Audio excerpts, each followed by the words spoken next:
Alright guys, welcome back to the promised Sturgeon Spearing video. In here, we got me, Hunter Lizaway, Deer Farmer Q, and newly named Sturgeon Spearer, Ashton Rudinger. So we'll kick off this episode with kind of updates on what this year was gonna look like before the season opened. Q, you want to talk to us about that? It looked promising as heck. It looked really promising, and I think it still does. It looked promising for myself.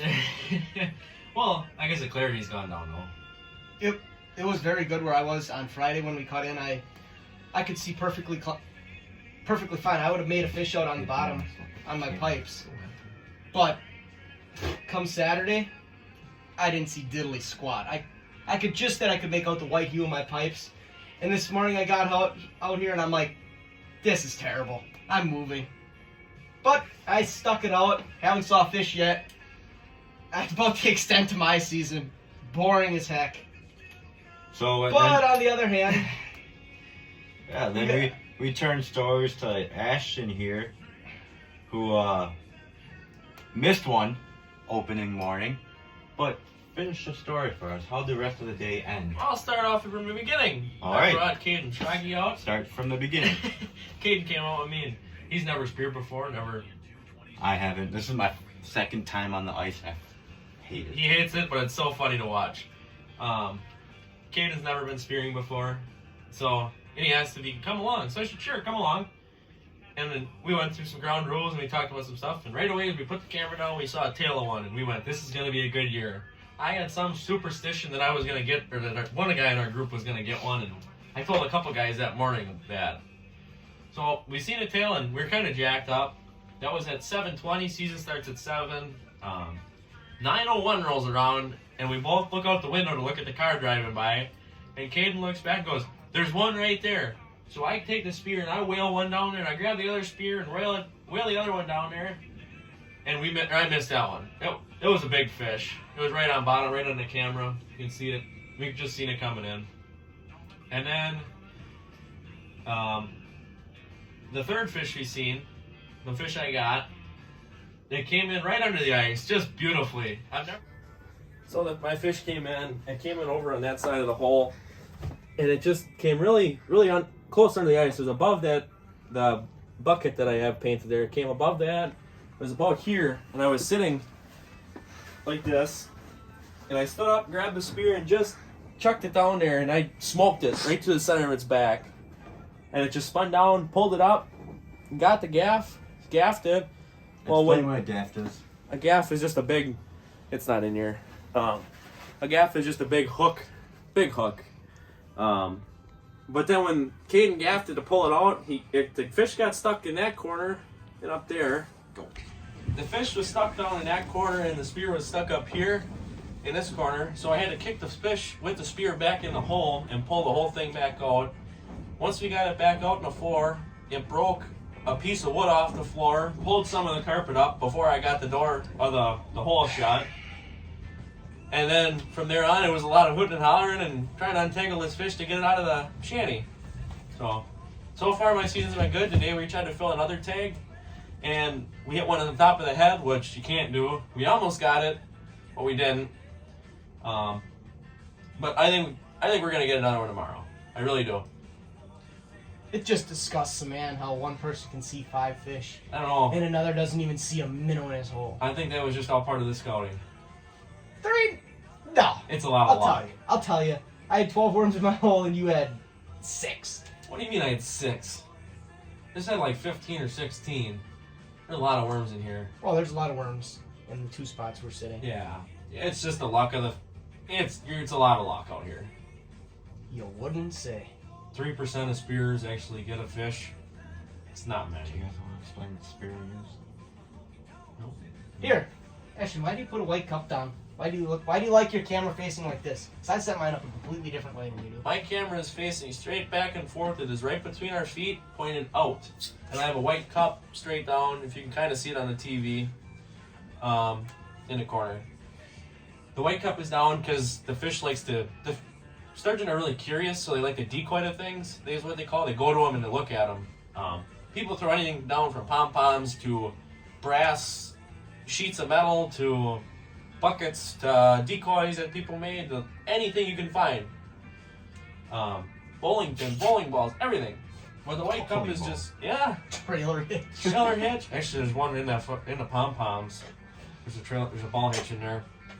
But the white cup is down there, so it gets them interested to bring them in, so you can get a shot at them. And I like how my camera is because I can look in my hole and at the camera, and that is exactly how it is down in the water.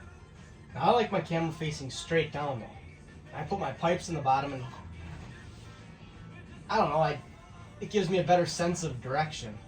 So if the fish coming like this, my pipes are like on an X on the bottom, and it comes across the first pipe over here, then I know, oh, it's right here, and throw it down there. But that's the first year I put my pipes down like that. I don't like pipe. I've used pipes for a few years. I just have kind of shied away from them because it seems like the fish almost avoid them. They're scared. They don't like them. I don't know. Maybe you gotta try pulling them up without the camera. Maybe that's your problem. It ain't gonna matter much difference. I think there's some A difference. sheephead would still come across the stinking pipes. You would be amazed. I'm not amazed. I know you're not. I haven't seen anything. How can I be amazed? I'm far less than impressed with this year. We're trying to get it so But- you guys can see one right now. But this weekend, what were there yesterday? can look it up. 237 fish taken, and 141 was the biggest one. I'll tell you right now. I have all the specs pulled up. Why don't you tell them how big yours was? Mine was. 50. We all know everyone else would have let it go besides Ash. Oh yeah. Even the oldest guy. He would have speared a sheephead if he had the chance. Mine was 59 inches, 44.2 pounds. So not big, not huge, not very big, but it's a sturgeon. Yeah. It's a good starter fish. It's a fish. So as of the first day of 2020 spearing, there were 431 lake sturgeon harvested of the whole system of the uprivers and the big Lake Winnebago system.